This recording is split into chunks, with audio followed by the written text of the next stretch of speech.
Hai, Assalamualaikum warahmatullahi wabarakatuh. Halo semuanya, apa kabar sahabat-sahabat semua? Welcome to Podcast BTW, Bincang Tambah Wawasan edisi perdana bersama saya Anggi Khairani.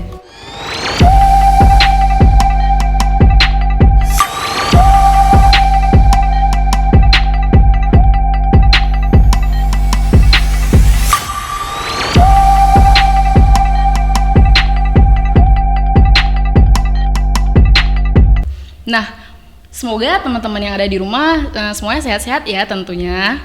Oke, podcast BTW ini merupakan suatu wadah yang difasilitasi langsung oleh Himpunan Mahasiswa Pendidikan Agama Islam UIN Araniri Banda Aceh.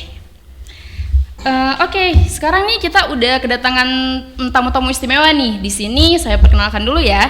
Yang pertama ada Bang Herman. Beliau ini merupakan salah seorang duta gender favorit ya Bang ya, putra UIN Araniri Banda Aceh. Selain itu beliau ini memiliki banyak sekali prestasi yang tidak bisa kita sebutkan satu-satu ya, karena memang terlalu banyak sih ya prestasinya ya Bang ya. Oke, untuk itu kemudian ada di sebelah saya ada Bang Fauzan Azima selaku Sekretaris Umum UKK Riset Publikasi Ilmiah ya Bang ya. Kemudian di sebelahnya ada Aldi Farifandra. Beliau ini adalah seorang ketua divisi hubungan masyarakat Himpunan Mahasiswa Pendidikan Agama Islam.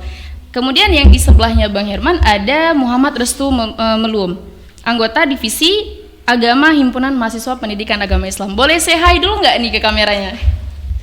Boleh yang di sana, boleh yang di sana gitu. Oke sahabat, untuk hari ini kita akan membahas mengenai feminisme. Nah, sebenarnya berbicara mengenai feminisme ini kesetaraan atau keadilan ya.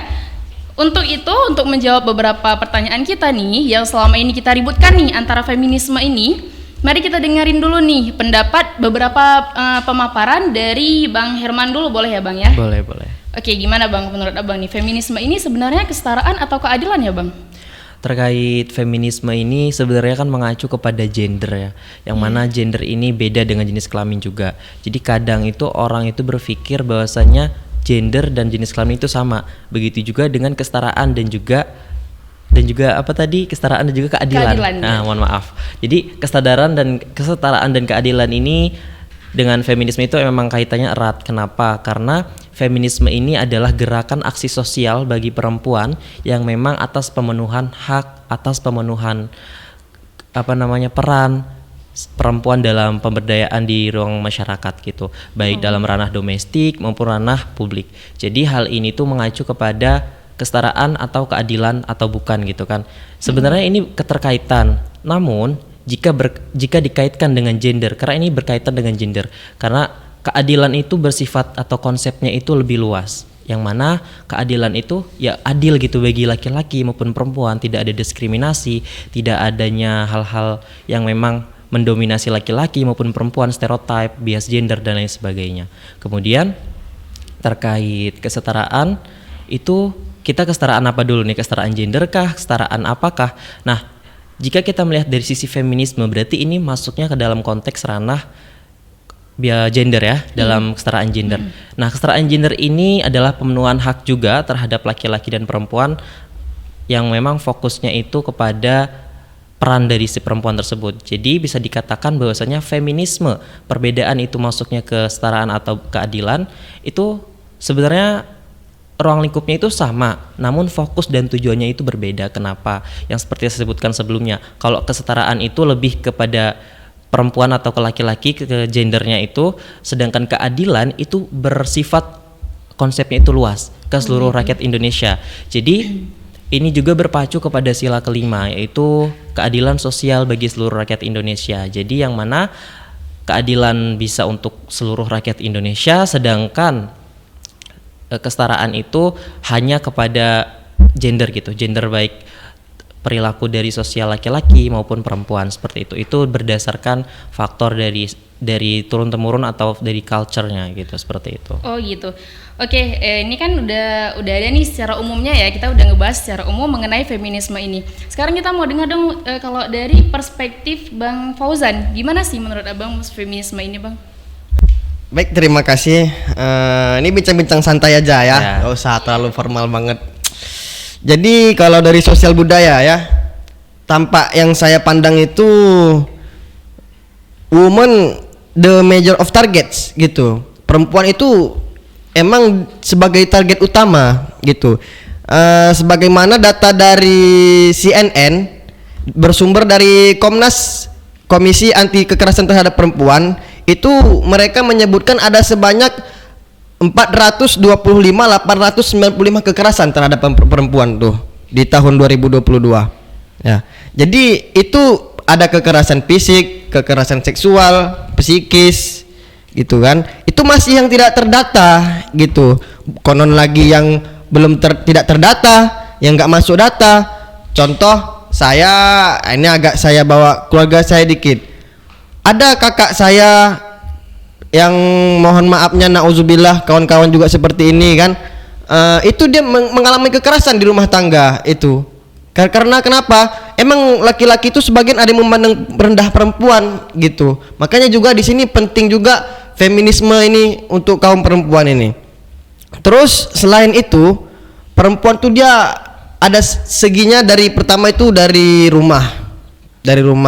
Terus ada di tempat kerja. Di rumah belum lagi mereka itu membersihkan rumah, menjaga anak, merawat anak. Kemudian kalau ada ibu yang sedang rentan, ibu lagi dirawat. Belum lagi di tempat kerja, mereka itu kadang diupah dengan gaji yang rendah gitu. Bahkan dengan tidak masuk akalnya, ada bos yang ingin menyuruh kalau kau mau naik pangkat, lakukan yang tidak senonoh dulu. Ada itu seperti itu kan. Nah, ini gawat juga ini. Bahkan yang sangat banyaknya itu di lingkungan pendidikan terjadi kasus pelecehan seksual seperti itu kan. Termasuk yang baru-baru ini nih. Saya ini bertanya juga nih kepada duta gender nih kan. Saya penasaran juga. Ini kalau dia mau sama mau, apakah termasuk pelecehan seksual gitu Pak? Itu gimana itu Pak? Saya bingung juga ini, dosen dengan mahasiswa kan, tapi mau sama mau nih. Ini gimana nih apanya Pak? Nah ya kan gitu. Terus untuk mungkin perspektif dari agama memandang ini ya kan, mungkin akan dipaparkan oleh Bapak Restu lagi nanti kan. Jadi Allah tuh berfirman, ya ayuhan nasu inna khalaqnakum min zakari wa unsa wa ja'alnakum syu'uban wa qabaila lita'arafu, katanya kan. Allah menciptakan belum habis saya baca, inna akramakum indallahi atqakum.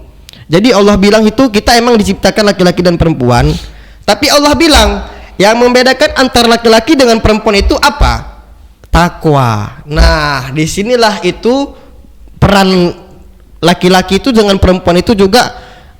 Perempuan itu harus juga bisa lebih daripada laki-laki. Dengan apa? Dengan takwa tadi. Tuh.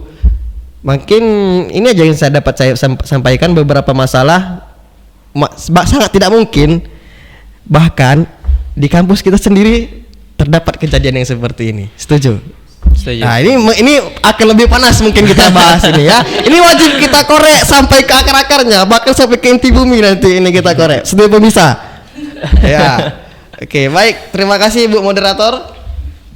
Terima kasih kepada moderator telah mempersilahkan saya.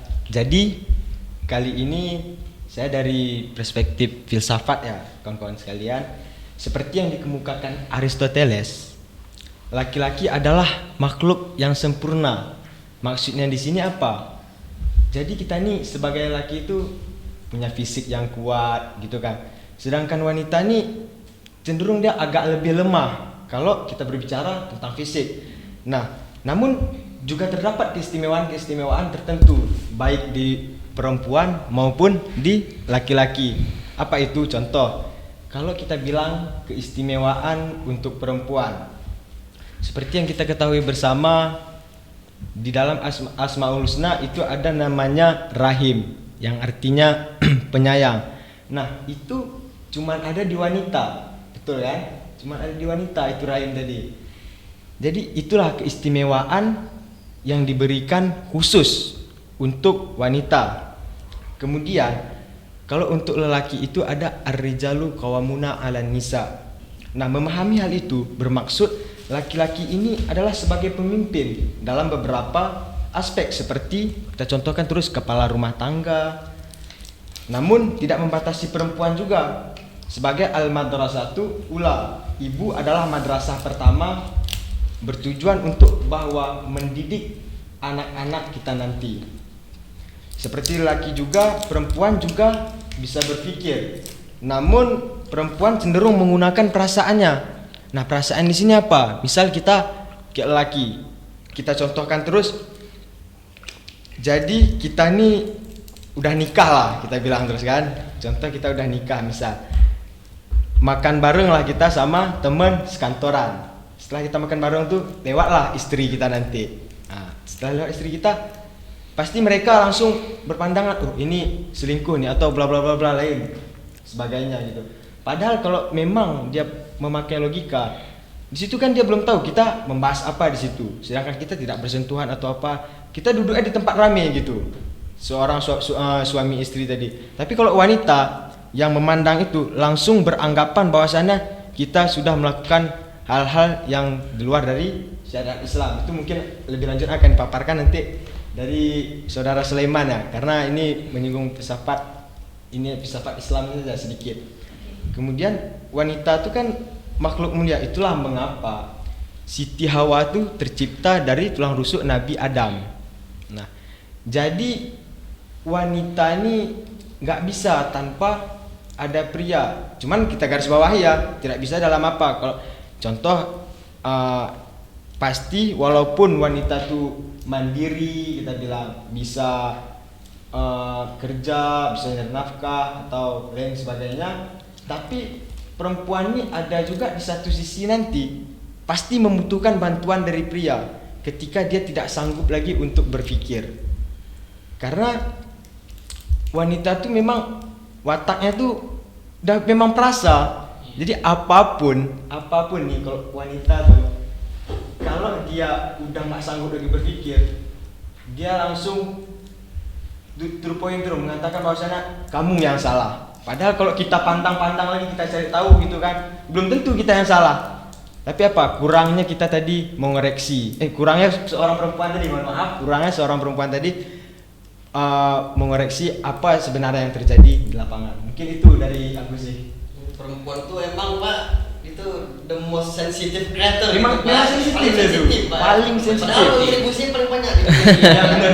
Juga tuh. Mungkin untuk moderator. Oke, baik, berbicara mengenai feminis, dan yang saya pahami dari feminis ini adalah sebuah gerakan ataupun ideologi yang dia itu berfokus pada penyetaraan hak antara laki-laki dan perempuan. Dan gerakan ini muncul berawal dari masa kegelapan Eropa pada tahun 400 Masehi sekian gitu kan. Jadi ketika itu wanita dianggap memiliki kedudukan yang lebih rendah bagi laki-laki. Wanita dianggap sebagai objek pemuasaan nafsu laki-laki, wanita dianggap sebagai objek aib dan dosa gitu. Jadi dahulu di Eropa banyak pendapat-pendapat pendeta gereja yang itu menyudutkan perempuan, sehingga dari itu muncullah gerakan ideologi feminis ini. Dan begitupun ketika bagaimana bangsa Arab mereka memandang wanita. Allah Subhanahu wa taala berfirman dalam Al-Qur'an, "Wa idza busyira ahaduhum bil untha dhalla wajhuhum muswadda wa huwa kadhim." Dan orang Arab dulu ketika mereka dikabarkan kepada mereka bahwa mereka melahirkan anak perempuan, maka seketika itu wajah mereka menjadi hitam legam dan mereka marah gitu, karena mereka malu. Mereka menganggap bahwa ketika istri mereka melahirkan seorang anak perempuan, maka itu merupakan suatu aib. Karena perempuan dianggap lemah, dianggap tidak produktif. Maka dari itu mereka menganggap perempuan ini kastanya di bawah lelaki. Dan kemudian Islam datang mengangkat derajat kaum wanita. Maka dari itu dalam hadis banyak dikatakan ketika Nabi ditanyakan, wahai Rasulullah, siapa orang yang paling berhak untuk aku berbuat baik kepadanya? Kemudian Nabi mengatakan ibumu. Tumaman ya Rasulullah. Kemudian siapa wahai Rasulullah? Kemudian juga Nabi mengatakan ibumu, ummuk. Sampai 3 kali Nabi mengatakan demikian gitu. Dan memang dalam Islam secara umum Allah itu menyamakan hukum antara laki-laki dan perempuan. Makanya Allah berfirman dalam Al-Qur'an, man 'amila amalan sholihan min dzakarin aw untha wa huwa mu'min falanuhyiyanahu hayatan thayyibah. Dan barang siapa yang dia beramal soleh baik laki-laki maupun perempuan, maka Allah Subhanahu wa taala akan menjaminkan baginya kehidupan yang baik gitu. Jadi memang secara umum Allah itu menyamakan hukum antara laki-laki dan perempuan. Namun ada beberapa kondisi di mana Allah Subhanahu wa taala itu membedakan antara laki-laki dan perempuan. Sebagai contoh dalam masalah jihad. Jihad itu hanya diwajibkan bagi kaum lelaki karena memang secara kodrat laki-laki itu lebih kuat secara fisik. Sedangkan jihad wanita itu adalah ketika dia haji dan berumroh gitu. Jadi karena memang secara fisik mereka berbeda, secara kodrat mereka berbeda antara laki-laki dan perempuan, maka dari situ Islam di sebagian hukum membedakan antara hukum laki-laki dan perempuan. Dan ini demi kebaikan kita bersama gitu kan.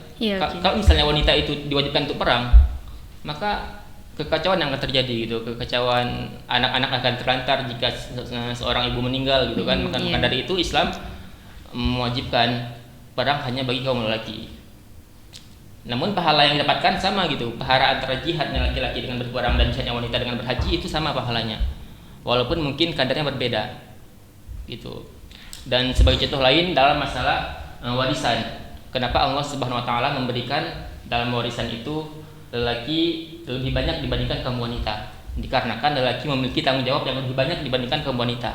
Lelaki dia wajib memberi mahar, wajib memberikan nafkah kepada istrinya, kepada anak-anaknya, wajib memberikan tempat tinggal yang layak bagi keluarganya gitu. Maka dari itu Islam memberikan hak yang lebih banyak dalam perkara warisan untuk laki-laki. Makanya Allah mengatakan lidzakari mithlu hadzil unthayain, bagi laki-laki mendapatkan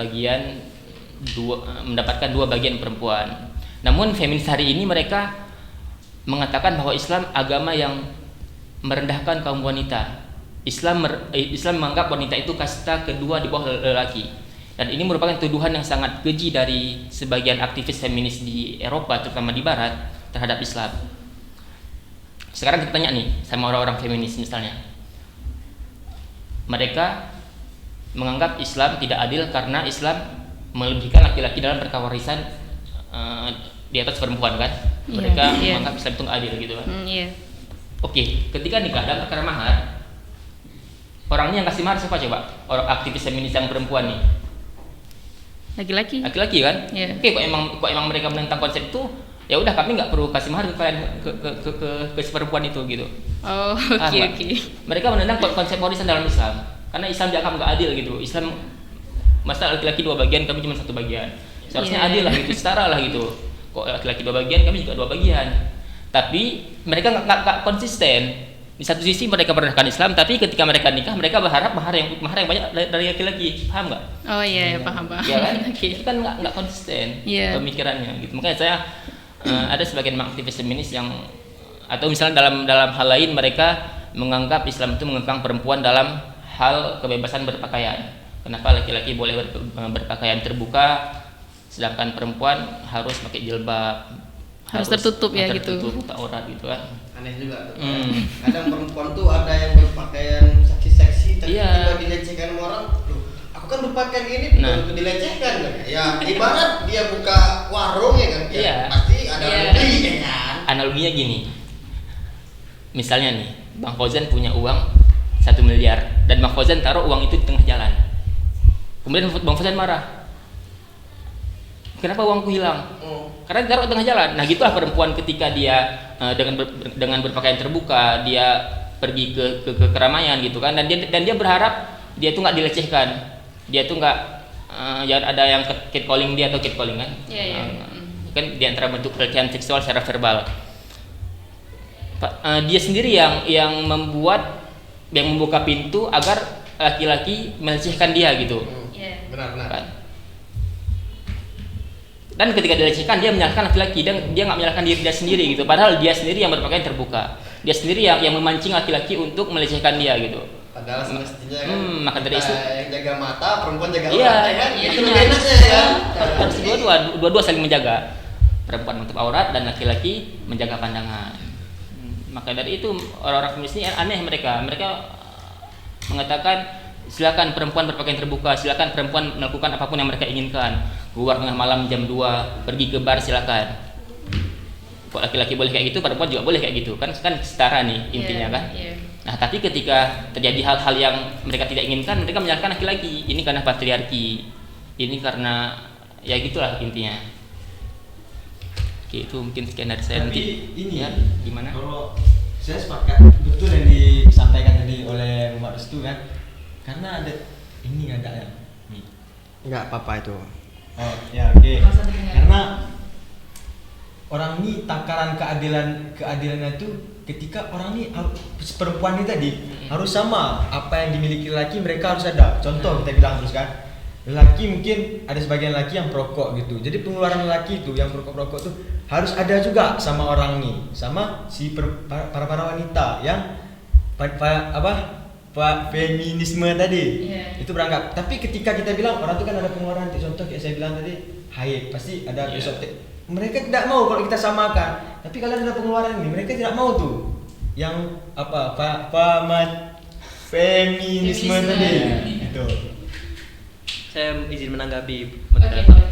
Jadi terkait tadi yang berpakaian terbuka dan lain sebagainya, itu memang sebenarnya teman-teman tidak kita bisa 100% kan yang bersalah itu perempuan. Kenapa? Karena perempuan karena dalam jiwa seseorang itu ada yang namanya sisi aspek psikologis.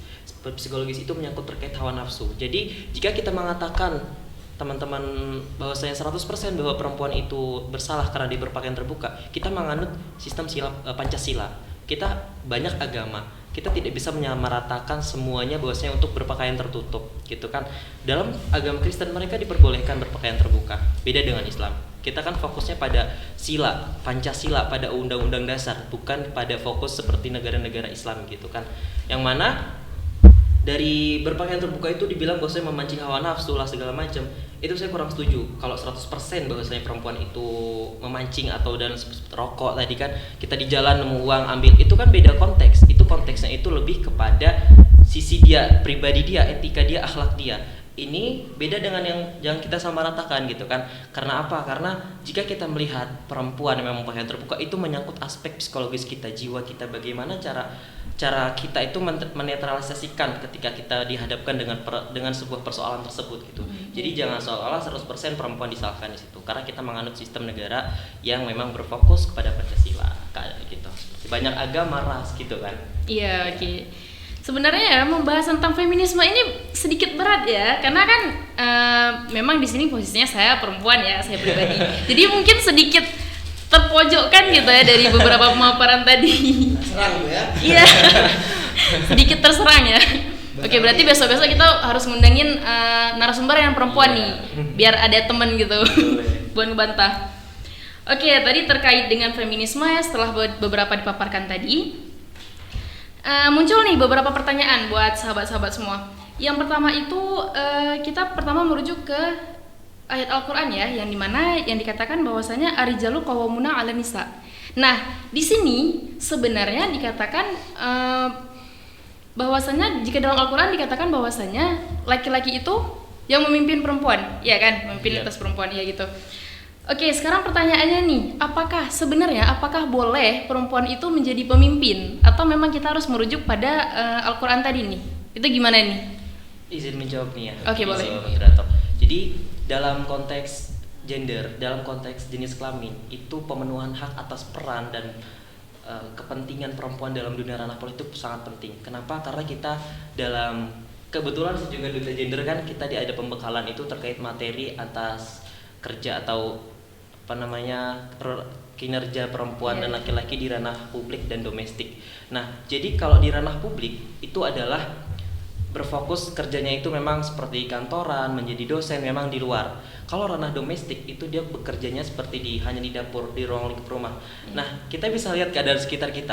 Ketika kita membahas ranah domestik, itu biasanya berfokus hanya untuk perempuan, yang mana nyuci, ngepel, betul. Iya. Jadi ngepel, masak itu istilah lainnya orang-orang kastor duper sumur. Betul. Jadi itu perempuan, jaga anak perempuan, sehingga anak itu jika dijaga oleh perempuan tidak memiliki peran dari seorang ayah. Itu kan salah. Kemudian jika ranah publik itu lebih fokus kepada kerja kantoran, dosen gitu kan di luar. Jadi hal itu tuh kadang kenapa perempuan dibutuhkan di ranah publik? Kalau politik itu kan masuk ke ranah publik ya. Iya. Jadi tidak semerta-merta hanya berfokus pada ranah domestik perempuan itu. Iya. Jadi menurut saya dan menurut pengalaman saya itu sangat penting karena kita juga butuh peran perempuan, kita juga butuh peran laki-laki yang mana untuk menetralisasikan dan pencegahan atas terdiskriminasinya perempuan, karena memang sudah dijelaskan dalam sisi filsafat, Al-Quran, agama. Kemudian tadi Bang Fauzan juga menyebutkan bahwasanya terkait semua itu sama rata dan memang tidak ada diskriminasi dalam ranah politik. Kemudian jadi hal itu tuh menjadi perlu di highlight, perempuan itu bisa dan siap untuk menjadi pemimpin. Namun ada namunnya, kita lihat kapasitasnya, kapasitas kualitas dia itu bisa nggak mencukupi untuk menjadi seorang pemimpin. Jika kita ada pilihan dua, ini laki-laki, ini perempuan. Nah, laki-laki ini kurang lebih tinggi kapasitas dan kualitasnya dibanding perempuan. Ya kenapa tidak kita memilih laki-laki? Bukan berarti kita berfokus pada kesetaraan gender, misalnya tidak melulu. Walaupun saya kebetulan duta gender, saya tidak berfokuskan itu harus perempuan.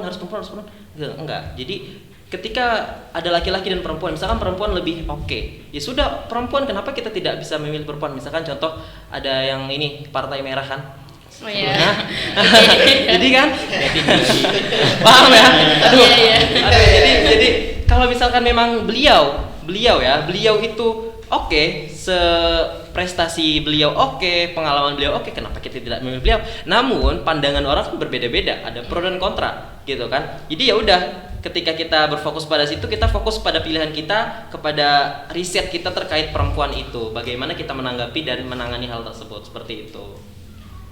Oke, dari teman-teman yang lain ada yang mau nambahin lagi atau mau menyinggung nih, gimana sih sebenarnya, apakah boleh perempuan itu menjadi pemimpin? Ya mungkin itu sudah mewakili tadi jawaban tadi kan dari Bang Herman tadi sudah cukup jelas. Bang Sulaiman ada yang mau tambah kira-kira? Tapi kalau menurut saya pribadi terkait masalah apakah boleh wanita menjadi pemimpin, maka saya teringat dengan sebuah hadis Nabi yang menyebutkan lan yufliha qaumun walau amarahum imra'atan, tidak akan beruntung suatu kaum yang dia dipimpin oleh seorang wanita. Jadi memang dalam Islam semua para nabi wa ma arsalna min qablika illa rijalan nuhi ilaihim fas'alu ilaihim min ahlil qura, dan tidaklah kami mengutus sebelum seorang rasul melainkan illa rijalan, dari kalangan laki-laki. Semua para nabi itu dari kalangan laki-laki, gitu kan. Dan dalam Islam pun nggak ada sejarah wanita memimpin. Khalifah Rasyidin semua laki-laki, Bani Abbasiyah, Bani Umayyah semua laki-laki, dan kita kecuali Kesultanan Aceh, Sultan apa yang Syafiuddin. Oke, mungkin kalau dari agama saya ikut pendapat mayoritas ulama yang mengatakan bahwa perempuan itu tidak boleh menjadi pemimpin. Dan kalau kita lihat dari segi aspek lain, mungkin dari segi fisik, perempuan itu terbatas. Dia menyusui, dia melahirkan. Dikhawatirkan ketika dia misalnya menjadi presiden, pemimpin, ketika dia melahirkan, gerak dia terbatas, ya kan? Dia nggak bisa bebas kesana kemari. Ketika dia butuh untuk turun ke lapangan, dia nggak bisa karena dia lagi melahirkan, ya kan? Terbatas. Atau dia lagi menyusui, dia harus nyusui anaknya dulu. Itu. Kemudian dari segi aspek agama, perempuan itu tidak boleh safar kecuali dengan mahram. Kalau misalnya dia butuh mungkin safar ke luar negeri untuk mewakili negaranya, maka nggak mungkin dia safar sendiri, pasti dia butuh suaminya. Dan suaminya dan ketika suaminya berangkat kan butuh uang negara juga kan, jadi kan repot jadinya. Dan kemudian dari segi aspek psikologis, perempuan itu lebih sebagaimana yang dikatakan oleh kawan kita Gifari, perempuan itu lebih mendominasi emosi dan perasaannya, dan dikhawatirkan ketika dia ingin memutuskan suatu perkara, suatu hukum, maka dia lebih mengedepankan perasaannya, sedangkan laki-laki kan logika gitu kan. Itu kalau menurut saya pribadi, jadi saya tidak setuju perempuan menjadi pemimpin dalam artian pemimpin yang kayak presiden, gubernur, bupati. Tapi kalau kayak misalnya ini ya pemimpin dari anak-anaknya nanti. Itu apa?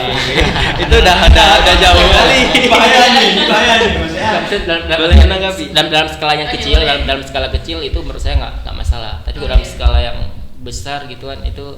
Oke, saya izin menanggapi ya. Oke. Terkait bukan kontra, tidak setuju dengan perempuan pada menjadi pemimpin dari ranah publik atau ranah politik seperti jadi gubernur, presiden dan sebagainya. Kenapa? Berarti secara tidak langsung Bang siapa? Restu. Bang Restu ini tidak setuju dengan PBB. PBB itu adalah Perserikatan Bangsa-Bangsa, yang mana mereka itu memutuskan ada 17 tujuan SDGs, Sustainable Development Goals. Pada poin kelima, kebetulan saya juga berfokus pada komunitas yang pada isu gender dan anak, yang mana di poin kelima itu ada gender equality. Kami juga pernah sering membuat jurnal dan lain sebagainya, bekerja sama dengan PSGA. Jadi jika dikatakan bahwasanya perempuan tidak bisa menjadi seorang presiden, itu to the point-nya ya, tidak bisa menjadi seorang presiden, bupati, wali kota, itu tidak apa ya, sebagai pemuda itu tidak ingin berkontribusi untuk dunia akan hal tujuan dari SDGs tersebut. Poin kelima, gender equality, kesetaraan gender, itu kan dalam konteks umum, beda kan tadi dibilang jelaskan pada konteks agama, mungkin ya gitu kan. Nah, jadi Perserikatan Bangsa-Bangsa itu memfokuskan itu tuh dicapainya rencananya dicapai pada tahun 2030, yang mana Indonesia juga punya rencana itu kan, Indonesia Emas di 2040 ya, 2040 2050-an gitu.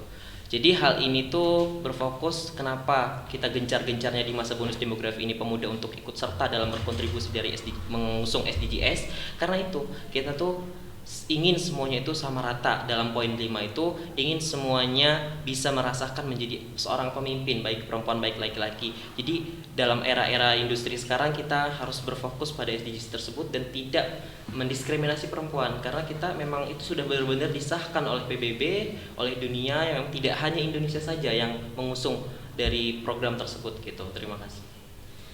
Oke, baik. Sedikit rumit ya memang ya kalau membahas tentang feminisme ini, karena kan dia memang kita harus melihat dari berbagai aspek ya, yang mana aspek ini itu berbeda-beda pendapat, ada yang menyetujui, ada yang memang kontra terhadap ini. Oke, jadi kalau misalnya nih sekarang kita membahas tentang ini deh. Kalau di bagian barat ya, beranggapan tadi kan yang dikatakan oleh Restu, jadi dikatakan oleh Restu, bahwasanya kan mereka itu menganggap bahwasanya Islam itu menindas perempuan.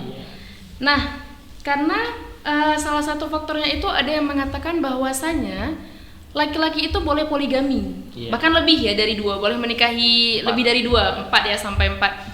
Sedangkan perempuan itu hanya boleh menikahi 1 laki-laki saja. Kalau memang mau lebih, berarti harus cerai dulu kan, harus selesai dulu nih. Nah, sekarang gimana sih pendapat sahabat-sahabat semua terkait hal ini? Boleh dari Bang Restu? Oke, boleh. Dari agamanya. Iya, dari Oke, sisi boleh. agamanya. Iya, karena kita membahas tentang agama ya, Karena poligami. kalau misalnya kita Takut ngomong salah agama, umum ini agak ya, becek, lebih orang umum. sesat lah gitu. Iya, oke, boleh. Dilun mudilun. Bukan berarti kita nih orang Iya, Ya, bukan gitu. Ada pakarnya. Iya. Masya Allah. Ya, tadi sebagaimana yang dikatakan oleh saudari Anggi, memang di barat mereka menganggap bahwa Islam agama yang tidak adil, merendahkan perempuan. Kenapa dalam masalah pernikahan laki-laki boleh menikahi lebih dari 1 wanita, sedangkan wanita tidak boleh menikahi lebih dari 1 laki-laki. Allah Subhanahu wa taala berfirman, "Fankihu ma taba lakum minan nisa'i matna wa thulatha wa ruba'." Dan nikahilah oleh kalian wanita 1, 2, 3 atau 4 gitu kan. Memang oke, kita lihat dari segi aspek biologis nih ya. Apa bedanya ketika seorang lelaki menikahi 4 wanita dan wanita menikahi 4 laki-laki? Kalau misalnya si laki-laki dia menikahi 4 wanita dan keempat wanita ini hamil, kita tahu siapa ayahnya. Siapa ayahnya? Misalnya Sulaiman nih menikahi 4 orang istri, Restu menikahi 4 orang istri. Kan jelas siapa ayahnya, nasabnya jelas. Iya. Yang hamilin Restu, berarti ayahnya Restu gitu kan. Perempuan kok dia menikah, kita tak tahu siapa ayahnya. Oh, iya. Siapa ayahnya? Ke siapa ada dinasabkan anaknya? Dan ini akan repot ke depannya, ya kan? Maka Islam mengatur, makanya dalam Islam kan ada istilahnya apa? 5 maqasid syariah. Di antaranya apa? Hifdzun nasab, menjaga nasab. Nah, di antara bentuk penjaga nasab dalam Islam adalah seorang wanita tidak boleh menikahi lebih dari 1 laki-laki, karena nanti nasabnya nggak jelas. Makanya di antara bentuk pernikahan Arab jahiliyah dulu, di antara bentuk pernikahannya seorang wanita dia itu memasang suatu tanda di pintunya. Jadi semua laki-laki yang ingin berhubungan badan dengan dia silakan boleh masuk aja gitu. Nanti ketika dia hamil dipanggil semua laki-laki yang pernah berhubungan badan dengannya, kemudian dipanggil seorang semacam dukun gitu. Kemudian anaknya dicocokkan, fisiknya lebih mirip ke siapa gitu. Cuman kan ini kan nggak jelas, ya kan? Pernikahan kayak gini kan? Iya. Jadi Islam menjaga hal-hal semacam ini gitu, biar kita nggak terjatuh ke dalam hal-hal yang nggak nggak jelas nasab, karena di antara poin paling penting dalam Islam itu adalah hifdzun nasab, menjaga nasab, karena nasab ini kan nanti ada turunannya dia dalam hal warisan, dalam hal wali gitu kan. Makanya hal-hal seperti ini diatur dalam Islam. Oh gitu. Oke, berarti itu kalau melalui dari perspektif agama memang secara logikanya kita harus melihat nasabnya gitu ya. Iya. Karena kan kalau memang perempuan yang iya sih, kalau perempuan yang nikahi banyak laki-laki kita nggak tahu nih, ini anak dari bapaknya siapa ya gitu kan, terlalu banyak gitu ya. Oke, itu dia tadi dari sedikit pemaparan ya dari sahabat-sahabat kita mengenai tentang poligami. Nah, kemudian menyinggung tentang patriarki ya. Jadi kan sebenarnya feminisme ini lahir untuk melawan aliran patriarki ya. Nah, jadi gimana sih sebenarnya keterkaitan antara feminisme ini dengan patriarki? Boleh dari Herman mungkin ya. Oh, baik. Jadi terkait patriarki ini kita perlu ketahui bahwasanya patriarki ini kan kita tahu bias gender ya. Bias gender itu lahirnya dari patriarki. Jadi pertama tuh awal mula dari induknya tuh patriarki. Kemudian muncullah bias gender itu. Jadi hal ini nih sangat memang keterkaitan kedua hal ini dan memang sangat disayangkan. Kenapa? Karena dengan adanya hal kedua tersebut menjadikan laki-laki itu lebih mendominasi dan laki-laki itu mempunyai ciri khas seperti laki-laki lah yang jadi pemimpin, perempuan nggak boleh. Itu ciri khas apa ya dari budaya patriarki seperti itu. Salah satunya ya. Nah, kemudian dari saya terkait hal ini tuh sebenarnya ada solusi dan saya pernah melakukan kegiatan aksi nyata sosial saya terkait hal ini. Salah satunya itu adalah saya penghapusan terkait sosialisasi stereotip gender. Itu bisa kita lakukan melalui pelatihan, melalui sosialisasi dan lain sebagainya yang memang itu difokuskan kepada seluruh, tidak hanya perempuan aja. Tadi kan feminisme kan kita membahas perempuan karena itu aksi nyata sosial dari perempuan perempuan untuk masyarakat kepada seluruh masyarakat gitu. Namun ketika kita membahas stereotip itu kita membahas keduanya, namun lebih mendominasi ke cowok. Kenapa? Karena stereotip itu lebih didominasi cowok dan lebih berfokus kepada cowok. Cewek itu diasingkan, cewek itu nggak bolehkan, cewek itu nggak bisa jadi pemimpin seperti itu. Salah satunya kalau langkah konkret yang pernah saya lakukan dan yang akan saya lakukan itu ada penghapusan stereotip terkait gender. Ada namanya hal-hal pelatihan memang untuk masyarakat, untuk ruang lingkup pendidikan juga kan. Jadi hal ini menjadi poin penting bagi kita selaku mahasiswa, selaku masyarakat Indonesia untuk terbuka akan hal ini. Seperti itu. Oh gitu. Berarti memang feminisme ini memang lahir untuk melawan patriarki ya, betul. Jadi melawan patriarki melalui dengan adanya patriarki itu muncul lagi bias gender. Nah, jadi kedua ini tuh berkaitan dan memang untuk melawan si feminisme ini gitu. Oh gitu. Jadi memang nggak bisa sahabatan lah nih ya feminisme sama patriarki gitu ya. Karena memang bertolak belakang ya. Sinonim dan apa namanya? Sinonim dan antonim. Oke. Oke, sekarang nih sedikit nih menyinggung yang tadi mengenai pelecehan seksual ya mungkin. Jadi Bang sebenarnya nih menurut sahabat-sahabat kalau misalnya memang ada pelecehan seksual nih, nah yang disalahkan itu sebenarnya perempuan atau laki-lakinya ya gitu. Mungkin tadi udah singgung ya sedikit. Terus tadi juga Bang Fauzan juga udah nanya ini terkait yang kalau sama-sama Rito gitu, sama-sama ya, konteksnya kalau sama-sama itu gimana tuh kok? Oke, ini kita fokus ke ranah kampus kita dulu ya, ranah pendidikan. Memang kan ada kasusnya baru-baru kemarin juga dan memang itu masuk media berita. Sangat disayangkan. Kenapa? Karena gini, kita tuh di PSGA, di LP2M. LP2M itu adalah lembaga penelitian pengembangan pengabdian masyarakat dan PSGA itu Pusat Studi Gender Anak di bawah naungan Bu Nasriah, Bu Dr. Nasriah. Jadi kesalahan atau struktur di dalam UIN ini sebenarnya sudah ada terkait pengaduan, pelaporan. Itu kami ada yang namanya 2P, pelopor dan pelapor. Jadi kita tuh menjadi seorang pelopor sebagai duta dan juga menjadi seorang pelapor yang siap mendengarkan curahan hati dari mahasiswa yang menjadi korban pelecehan seksual ataupun lain sebagainya, baik verbal maupun non verbal gitu. Jadi terkait pelecehan ini bagaimana caranya? Caranya kami itu berprinsip kepada 2P, pelopor dan pelapor, yang mana mahasiswa di kampus kita di UIN Araniri itu rata-rata kurang tahu apa itu PSGA dan kemana mereka melapor, sehingga dia tuh bingung bertanya-tanya ketika dia ingin melapor tuh bingung. Dan juga jika sudah melapor mereka tuh terpikir jika saya melapor Jika saya melapor dan apa sih masalahnya itu nggak terselesaikan, saya yang malu. Iya, Ya kan? Kalau misalkan dilapor tapi masalahnya terselesaikan, oke lah, aman. Iya, benar. Takutnya ketika, nah dari situlah bimbang perempuan, mahasiswa ini, mahasiswi khususnya yang biasanya sering, namun tidak disalahkan, mahasiswa banyak juga yang menjadi permasalahan itu. Kita tahu sekarang namanya LGBT dan lain sebagainya itu sudah ada. Iya. Itu perempuan, tidak hanya perempuan, laki-laki juga ada dan pernah terjadi seperti itu.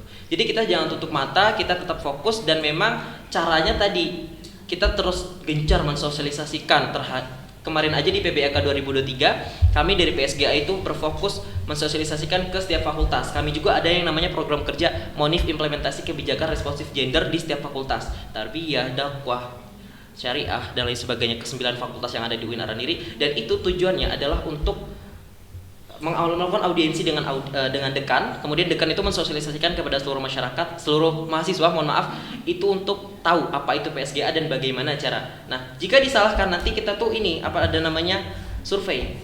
Siapa nih yang salah? Apakah perempuannya sama-sama mau?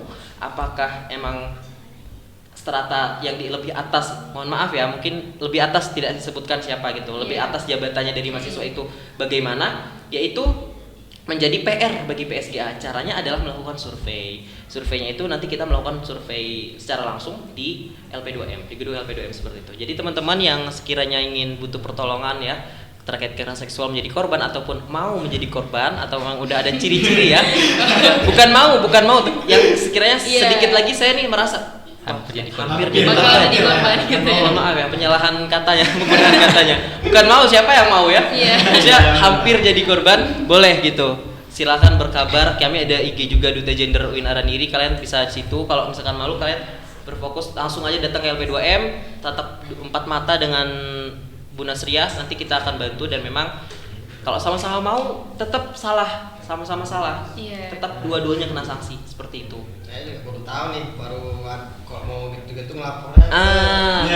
Baru tahu kan, inilah salah satu yang memang UIN kan luas ya. Jadi kita memang walaupun kita sering juga gencar di media Serambi, di berita-berita, di media di UIN, EG UIN itu sering kan pernah upload terkait PSG. Namun ya memang mungkin responsif dari mahasiswanya kurang peka gitu. Apa sih PSGA? Apa sih gunanya seperti itu? Jadi kita menuju akreditasi unggul ya. Itu salah satu untuk menjadi akreditasi unggul kita tuh harus punya penanganan terkait kekerasan seksual. Makanya sekarang UIN itu sedang gencar-gencarnya terfokus pada kekerasan seksual. Selain untuk memberdayakan perempuan, memberdayakan laki-laki, itu kita juga berfokus untuk akreditasi unggul gitu. Oh gitu. Berarti intinya memang harus berani speak up ya. Jangan pernah takut kalau misalnya memang terjadi sesuatu gitu. Kan? Karena memang intinya itu di komunikasi ya. Kalau memang nggak berani speak up ya udah bakal ketutup gitu permasalahannya gitu. Ini mau saya tanya juga nih Pak. Boleh. Kan yang biasa yang kena recehan itu secara seksual tuh perempuan. Betul. Ada nggak laki-laki yang dilecehkan seksual sama perempuan gitu Pak? Setahu abang gitu kan? Setahu saya dan sepengalaman saya, kalau saya bilang menurut pengalaman saya belum pernah gitu. Jadi saya sepengalaman yang saya di ruang lingkup ini belum pernah lihat, tapi mungkin ada di luaran sana. Kalau untuk di ruang lingkup kampus itu belum terdengar ya. Belum terdengar kasusnya dan memang belum ada. Semoga belum ada ya. Semoga dan memang ada. Oh iya belum, tidak ada. Kalau di luar mungkin ada, kita sering baca-baca berita kan. Ada itu perempuannya memang kalau bahasa kasarnya gatal gitu kan. Gatal gitu kan. Itulah ikuti mang kalau bahasa aslinya. Gimana saja. Pak, mau diajakin mau lagi. Jangan Pak. Saya pikir juga bahaya juga ya, enggak boleh gitu. Iya nih, yang disampaikan ini Bang Herman tadi sangat bermanfaat karena kita aja belum tahu, apalagi orang di luar sana kan. Kita bilang. Berarti nanti kalau memang ada kawan-kawan atau apa segala macam kita sampaikan aja supaya orang ini berani untuk berbicara. Harus berani speak up ya. Iya. Oke, untuk yang terakhir nih, kami mau tahu dong dari sahabat-sahabat ini harapan apa yang sahabat-sahabat pikirkan nih, yang diharapkan ya untuk terkait gerakan feminisme ini. Sebenarnya ada harapan apa nih yang akan disampaikan mungkin gitu? Atau sesuatu yang memang kita harapkan. harapkan untuk terkait gerakan inilah, gerakan feminisme ini? Boleh dari boleh dari Bang Fauzan, boleh. Ya, menurut saya yang saya harapkan dari gerakan feminisme ini ya harus berjalanlah dengan catatan pakailah ilmu agama untuk berbuat segala sesuatu itu. Karena kan semuanya Islam sebagai agama yang konkret udah mengatur kehidupan kita secara sempurna gitu. Di dulu aja kata saya lupa saya. Pokoknya agama kita itu agama yang lugu gitu. Apa kayak nenek-nenek itu kan misalnya bilang gini, ya nggih gitu. Sami'na wa ata'na, bukan sami'na wa asoina gitu. Bukan kami mendengar, kami mengingkari gitu kan. Nah, mungkin itu aja dari saya, mungkin ada tambahan lagi dari yang lain. Dari saya sedikit ya, terkait gerakan feminisme itu sebenarnya dari abad 19, abad 20 itu udah dilakukan balik. Salah satu contoh yang pernah saya baca itu di jurnal itu gerakan sipil Amerika yang memang dia itu menyuarakan gerakan untuk perempuan walaupun dia bukan hak sipil, dia ikut turut serta dalam kegiatan itu, dalam melakukan aksi nyata sosial dia itu untuk turun langsung menyuarakan hak sipilnya dia terkait baik dari sisi politik dan sosial ekonominya seperti itu, dan itu menjadikan kita melek gitu. Oh, ternyata feminisme itu sudah terjadi sejak dulu kala. Jadi bagi saya ketika kita ingin mengintegritaskan hal itu, kita perlu fokus dari diri kita sendiri untuk terus aktif berkontribusi. Kebetulan saya juga kan masuk ke dalam gender, saya juga masuk organisasi lain yang memang berfokus pada isu gender dan anak. Saya juga magang di PKPM, itu berfokus juga pada isu dan anak. Jadi PKPM ini adalah pusat kajian pendidikan masyarakat, berfokus pada gender ini juga. Jadi kami juga ayolah kita ikut turut serta mungkin dari himpunan-himpunan yang ada di UIN, bikin program salah satu seperti ini. Ini adalah salah satu langkah konkret, langkah baik untuk terus mensosialisasikan, menyuarakan gitu kan. Walaupun kita sedikit-sedikit, yang penting realistis. Percuma idealis tapi nggak realistis seperti itu. Seperti sosialisasi atau nanti kita melakukan pemberdayaan pada perempuan, terus upah yang adil seperti yang dijelaskan itu kan adalah salah satu isu yang memang harus kita angkat saat ini, melalui nanti kita bisa mengkomunikasikan dengan stakeholder pemerintah gitu, seperti itu. Oh gitu. Oke, terima kasih ya Bang Herman dan juga sahabat-sahabat yang lain. Nah, gitu sahabat. Jadi berbicara mengenai feminisme ini ya, merujuk pada yang tadi itu juga pada tema kita.